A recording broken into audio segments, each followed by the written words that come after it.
அனைவருக்கும் தினம் ஒரு தகவல் சார்பாக இனிய வணக்கங்கள். இன்றைக்கி நம்ம பார்க்க போகிற பதிவு நம்ம குடும்பத்துக்கு தேவைப்படுகின்ற ஒரு அற்புதமான தீப பதிவு பற்றி தெரிஞ்சுக்க போகிறோம். எல்லாருடைய வீட்லேயுமே சில காரியங்கள் நடப்பதற்கும் பிரச்சனைகள் எல்லாம் தீரத்துக்கும் நம்ம செய்யக்கூடிய எளிமையான வழிபாடுனாலே தீப வழிபாடு தான். குறிப்பாக பிரம்ம முகூர்த்த நேரத்தில் நம்ம செய்கின்ற இந்த தீப வழிபாடானது நமக்கு எப்படிப்பட்ட அதாவது நடக்காத ஒரு காரியத்தையும் கூட நடத்தி தரக்கூடிய சக்தி இந்த பிரம்ம முகூர்த்த நேரத்துக்கு இருக்குது. ஏன்னா 33 தேவர்களும் நமக்கு அனுகிரகம் தரக்கூடிய அற்புதமான ஒரு நேரம். அது மட்டும் இல்லாமல் பிரபஞ்சத்துடைய சக்திகள் அதீதமாக இருக்கக்கூடிய நேரமும் இந்த நேரம்தான். ஆனால் சில வீடுகளில் இப்படி பிரம்ம முகூர்த்த நேரத்தில் நாங்கள் டெய்லி காலையில் எழுந்திரிச்சு கரெக்டாக அப்படி வாசல்லாம் தெளித்து கோலம் போட்டு நாங்கள் எங்கள் வீட்டில் பூஜைகள் பண்ணுறோம், தீபங்கள் ஏற்றுறோம். ஆனாலும் எங்களுக்கு சில இது மாதிரி காரியங்கள் நடக்கவே இல்லை, எங்களுக்கு பலனே இல்லை அப்படின்னு சொல்லிட்டு நிறைய தோழிகள் வருத்தப்படுவாங்க. இப்படி நம்ம வீட்டில் பிரம்ம முகூர்த்த நேரத்தில் தீபங்கள் ஏற்றியும் நமக்கு அதனுடைய பலன்கள் இல்லாமல் போகிறதுக்கு நம்ம தெரியாமல் செய்யக்கூடிய சின்ன சின்ன தவறுகள் தாங்க காரணம். அப்படி நீங்கள் தீபங்கள் ஏற்றி ஏதாவது ஒரு பரிகாரத்துக்காக ஒரு வேண்டுதலுக்காக நம்ம தீப வழிபாடு பண்ணுறோம் பார்த்தீங்களா, அப்போ உங்கள் வீட்டில் தெரியாமல் கூட இது மாதிரியான தவறுகள் நீங்கள் செய்யாதீங்க. அப்படிப்பட்ட மிக மிக முக்கியமான ஒரு பதிவு தான் இப்போ நம்ம பார்க்க போகிறோம். பதிவுக்குள்ளே போகிறதுக்கு முன்னாடி நம்முடைய சேனலை நீங்கள் இப்போ வரைக்கும் சப்ஸ்கிரைப் பண்ணாமல் பார்த்துட்ருக்கீங்கன்னா கண்டிப்பாக சப்ஸ்கிரைப் பண்ணிக்கோங்க. அப்போ தான் எங்களுடைய எல்லா நல்ல நல்ல பதிவுகளுமே உடனுக்குடனே வரும். பக்கத்தில் இருக்கக்கூடிய பெல் பட்டனை மறக்காமல் கிளிக் பண்ணிக்கோங்க. இப்போ பதிவை பார்க்கலாம். பிரம்ம முகூர்த்த நேரம் நமக்கு எப்போன்னு கேட்டிங்கன்னா அதிகாலையில் வரக்கூடிய 3:30 மணிலேருந்து 5:30 மணி வரைக்கும். உதாரணத்துக்கு உங்கள் வீட்டில் சூரிய உதயம் நம்ம ஒரு 6 மணிக்கு ஆரம்பிக்குது அப்படின்னா அதிலேருந்து ஒரு 1.5 மணி நேரத்துக்கு முன்னாடி 4:30 மணிலேருந்து ஒரு 5:30 மணிக்குள்ளே உங்கள் வீட்டில் தீபங்கள் ஏற்றி வழிபாடு பண்ணிங்கன்னா நல்ல ஒரு பலன்கள் கொடுக்கும். எப்பயுமே பிரம்ம முகூர்த்த நேரத்தில் தீபங்கள் ஏற்றி வழிபாடு பண்ணுறப்ப நம்ம செய்யக்கூடிய முதல் வேலை என்னன்னு கேட்டிங்கன்னா, நம்ம வீட்டு வாசலில் ஃபஸ்ட்டு தண்ணி தெளித்து கோலம் போட்டதுக்கப்புறம் தான் நம்முடைய பூஜை அறையில் தீபங்கள் ஏற்றணும். நிறைய பேர் கொஞ்சம் இருட்டாக இருக்குது அந்த அதிகாலை நேரம், இல்லாட்டி திருட்டு பயம் இருக்குது அப்படின்னு சொல்லுவாங்க. அப்படி என்ன காரணங்கள் நீங்கள் சொன்னாலுமே வீட்டு வாசலில் நம்ம தண்ணி தெளிக்காமல் கோலம் போடாமல் நம்ம வீட்டு பூஜை அறையில் தீபங்கள் ஏற்றினா அந்தளவுக்கு நல்ல பலன்கள் கண்டிப்பாக கொடுக்காது. ஒரு ஐதீகத்துக்காச்சும் கொஞ்சம் ஒரு தண்ணி மட்டும் தெளிச்சுட்டு நீங்கள் ஒரு சின்னதான ஒரு கோலம் கூட போட்டுட்டு கூட உங்கள் வீட்டில் வழிபாடுகள் பண்ணலாம். அதே மாதிரி நிறைய பேர் இப்போ அப்பார்ட்மெண்ட்ஸில் இருப்பாங்க, எங்களுக்கு தான் வீட்டு வாசலே இல்லையே, அப்போ என்ன பண்ணுறது அப்படின்னு கேட்டிங்கன்னா, சின்னதான நம்ம வீட்டுக்குள்ளே வரக்கூடிய இடம் இருக்குது பார்த்திங்களா, அந்த இடத்துல ஒரு ஈரத்துணி போட்டு தொடச்சிட்டு இல்லாட்டி ஒரு மாப் போட்டு தொடச்சிட்டு ஒரு ஐதீகத்துக்கு சின்னதான ஒரு கோலம் போட்டுட்டு அதற்கப்புறம் பூஜை அறையில் தீபங்கள் ஏற்றி வழிபட்டால் நல்லதொரு பலன்கள் கண்டிப்பாக கிடைக்குங்க. அடுத்ததாக நிறைய பேர் கேட்கக்கூடிய கேள்வி, டெய்லி நம்ம தலைக்கு குளிக்கணுமா இல்லை குளிச்சுட்டு தான் தீபங்கள் ஏற்றணுமாங்கிற ஒரு சந்தேகம் எல்லாருக்குமே வரும். நமக்கு டெய்லி தலைக்கு குளிக்கணுங்கிற கட்டாயம் கிடையாது. விசேஷமான நாட்களில் செவ்வாய் வெள்ளிக்கிழமையில் அது மாதிரியான ஏதாவது ஒரு விரத நாட்களில் நம்ம தலைக்கு தண்ணி ஊற்றிக்கலாம். மற்றபடி நம்ம சும்மா உடம்பு மட்டும் குளிச்சுட்டு நல்லபடியான உடல் சுத்தம் மன சுத்தத்தோடு நம்ம தீபங்கள் ஏற்றி வழிபட்டாலே போதும். இப்போ நம்ம வீட்டுடைய நிறைய பேருக்கு வீடு வாசல்லாம் நம்ம கூட்டி தெளிச்சுட்டு கையோட வீட்டோட அந்த வாசல் என்ட்ரன்ஸ் இருக்குது பார்த்திங்களா, அந்த இடத்துல தீபங்களை ஏற்றி பண்ணுவாங்க. அப்படி நில வாசலில் நீங்கள் தீபங்கள் ஏற்றுறதுக்கு நமக்கு குளிக்கணுங்கிற கட்டாயமே கிடையாது. சும்மா பல்லு மட்டும் துளைக்கிட்டு கைகால் முகம் மட்டும் கழுகிட்டு அப்படி தீப வழிபாடுகள் பண்ணலாம். ஆனால் ஒரு விஷயம் நமக்கு நடக்கணும், இதுவரைக்கும் எங்களுக்கு நடக்கவே இல்லை அப்படிங்கிறவங்க இப்படி பிரம்ம முகூர்த்த நேரத்துக்காக நாங்கள் தீபங்கள் ஏற்றுறோம், ஒரு பரிகாரத்துக்காக பண்ணுறோம், ஒரு காரியத்துக்காக பண்ணுறோம் அப்படிங்கிறவங்க கண்டிப்பாக நம்ம குளித்ததுக்கப்புறம் தான் பூஜை அறையில் தீபங்கள் ஏற்றணும். அதனால் இந்த ஒரு தவறை நம்ம தெரியாமல் கூட பண்ணக்கூடாது.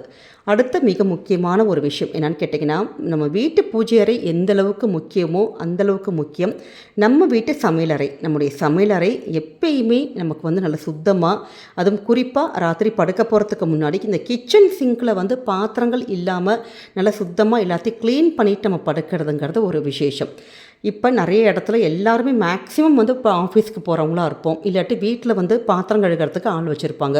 அப்போ கிச்சன் சிங்கில் இப்படி பாத்திரம் கிடக்குதுன்னா அந்த பாத்திரத்தை கையோடு எடுத்து ஒரு பக்கெட்லேயோ டப்புலையோ எடுத்து நீங்கள் தனியாக ஒரு ஓரமாக வச்சுட்டு அந்த அடுப்பு மேடை எப்பயுமே நல்லா தொடச்சி சுத்தபத்தமாக நம்ம இருக்கிறது. குறிப்பாக முந்தின நாள் நம்ம அசைவ உணவுகள்லாம் சாப்பிட்டோன்னா அந்த அசைவ உணவுகள் சாப்பிட்ட தட்டும் பாத்திரமாச்சும் நீங்கள் கையோடு நம்ம கழுகிட்டு அந்த இடத்த சுத்தப்படுத்தி நம்ம க்ளீனாக வச்சுட்டு அதற்கப்புறம் பூஜையில் தீபங்கள் ஏற்றுறதுங்கிறது நல்லதொரு பலன் கிடைக்கும். ஏன்னா இது மாதிரி ஒரு துர்நாற்றம் கிச்சன்லேருந்து இப்படி வந்துகிட்டே இருக்குது.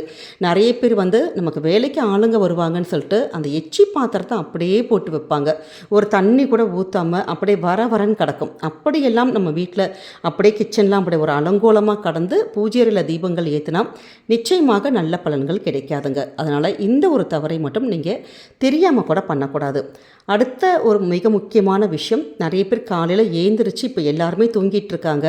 வீட்டில் சின்னதான ஒரு ஹால் தான் இருக்குது, சின்ன ஒரு பூஜை அறை தான் இருக்குன்னா அந்த நேரத்தில் இப்படி பூஜை அறையை இப்படி சுத்தப்படுத்திட்டுலாம் எங்களுக்கு விளக்கு வைக்க நேரம் இல்லை அப்படின்னா இதற்காகலாம் ஒன்றும் நீங்கள் போட்டு குழப்பிக்க வேணாம். நம்ம எந்த இடத்துல தீபம் ஏற்றுறோமோ அதை சும்மா ஒரு ஈரத்துணி மட்டும் போட்டு தொடச்சிட்டு, இல்லாட்டி நீங்கள் முந்தின நாள் ராத்திரி கூட அந்த இடத்த சுத்தப்படுத்திட்டு நம்ம தீபங்களை ஏற்றி வழிபடலாம். இதனால் எந்தவித நம்ம கூட்டி பெருக்கணுங்கிற அந்த ஒரு கட்டாயம்லாம் நமக்கு எதுவுமே கிடையாது. எந்தவித தோஷங்கள் நமக்கு எதுவுமே வராது. அதனால் இந்த ஒரு டிப்ஸை கூட நீங்கள் ஃபாலோ பண்ணிக்கலாம். அடுத்த மிக மிக முக்கியமான ஒரு விஷயம், பொதுவாகவே பெண்கள் நம்ம இப்படி தீபங்கள் ஏற்றுறப்ப இல்லாட்டி ஏதாவது ஒரு கஷ்டத்துக்காக நம்ம ஒரு வேண்டுதல் வைக்கிறப்ப, ஒரு கோவிலாக இருக்கட்டும் வீடாக இருக்கட்டும், டக்குன்னு நமக்கு ஆட்டோமேட்டிக்காக கண்ணில் அப்படி கண்ணீர் வந்துடும். ஏன்னா இந்த கஷ்டத்தை எப்படியாச்சும் தீர்த்து கொடுப்பான் அப்படின்னு சொல்லிட்டு சுவாமி கிட்ட வேண்டிதான் நம்ம வழிபாடுகள் பண்ணுவோம். ஆனால் பிரம்ம முகூர்த்த நேரத்தில் மட்டும் இப்படி ஒரு தீப வழிபாடுகள் பண்ணுறப்ப, இல்லை ஏதாவது பூஜையில் நீங்கள் ஒரு வேண்டுதல் வச்சுட்ருக்கீங்க, ஒரு மந்திரங்கள் சொல்கிறீங்க, அப்போ இப்படி கண்ணில் தண்ணியோட இப்படி கண்ணீரோடு நம்ம இப்படி வழிபாடுகள் பண்ணுறது அந்தளவுக்கு நல்ல சகுனம் கிடையாது. பொதுவாகவே நம்ம குடும்பத்தில் பெண்கள் இப்படி அழுகிறது, கண்ணில் கண்ணீரோடு நிற்கிறதுங்கிறது குடும்பத்துக்கு நல்லது இல்லைன்னு சொல்லப்படுது. அதனால தான் பெண்கள் ஏன்னா மகாலட்சுமியுடைய ஒரு அம்சம். அப்படிப்பட்ட மகாலட்சுமி காலையில் நேரத்தில் இப்படி கண்ணீரோடு, அதுவும் பிரம்ம முகூர்த்த நேரத்தில் இப்படி இருந்தோன்னா கண்டிப்பாக நம்முடைய வேண்டுதல்கள் பலிக்காதுங்க. நல்ல ஒரு பாசிட்டிவ் எனர்ஜியாக, ஏன்னா இந்த ஒரு நேரம் ரொம்ப இந்த பிரபஞ்சத்துடைய சக்தி ரொம்ப அதீதமாக இருக்கக்கூடிய நேரம். 30 தேவர்களும் வரக்கூடிய ஒரு நேரம். அதனால் இந்த ஒரு நேரத்தில் நம்ம வாழ்க்கைக்கு என்ன வேண்டுதலோ என்ன தேவையோ அதை ஆன்மீக ரீதியாகவும் சரி, நமக்கு இப்படி ஒரு மேனிஃபெஸ்டேஷன் பண்ணுறது இல்லாட்டி ஒரு சயின்டிஃபிக்கான இந்த ஒரு டெக்னிக்கல் பிரகாரம் நமக்கு என்ன வேணுமோ மனசுக்குள்ளே அந்த நல்ல ஒரு பாசிட்டிவான ஒரு எண்ணங்கள் நம்ம வளர்த்து நல்ல சந்தோஷமான மனநிலைமையில் நம்ம வைக்கக்கூடிய வேண்டுதல்கள் எல்லாமே நிச்சயமாக நமக்கு உடனுக்குடனே நடக்கும், நல்லபடியாகவும் இருக்கும். அதனால் தேவையில்லாமல் கண்ணீரும் சரி புலம்பலும் சரி, நம்ம பிரச்சனைகளை சொல்லக்கூடிய அந்த விதங்களும் சரி, அப்படி நெகட்டிவான எந்த ஒரு எண்ணங்கள் நமக்கு அந்த நேரத்தில் வரவே கூடாதுங்க.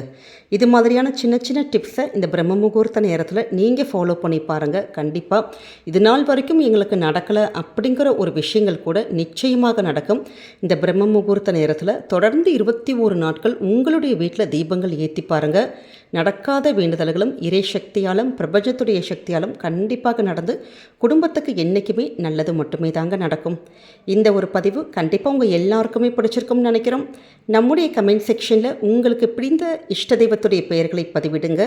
நிச்சயமாக எல்லா தெய்வங்களுடைய அருளும் உங்களுக்கும் உங்கள் குடும்பத்துக்கும் என்றைக்குமே பரிபூர்ணமாக காக்கும். இந்த பதிவை நீங்கள் பார்க்குறதோடு மட்டும் இல்லாமல் உங்களுக்கு தெரிஞ்ச ஃப்ரெண்ட்ஸ் அண்ட் ஃபேமிலி மெம்பர்ஸ்க்கும் ஷேர் பண்ணுங்கள். மீண்டும் வேறொரு நல்ல பதிவில் சந்திக்கிறோம். நன்றி, வணக்கம்.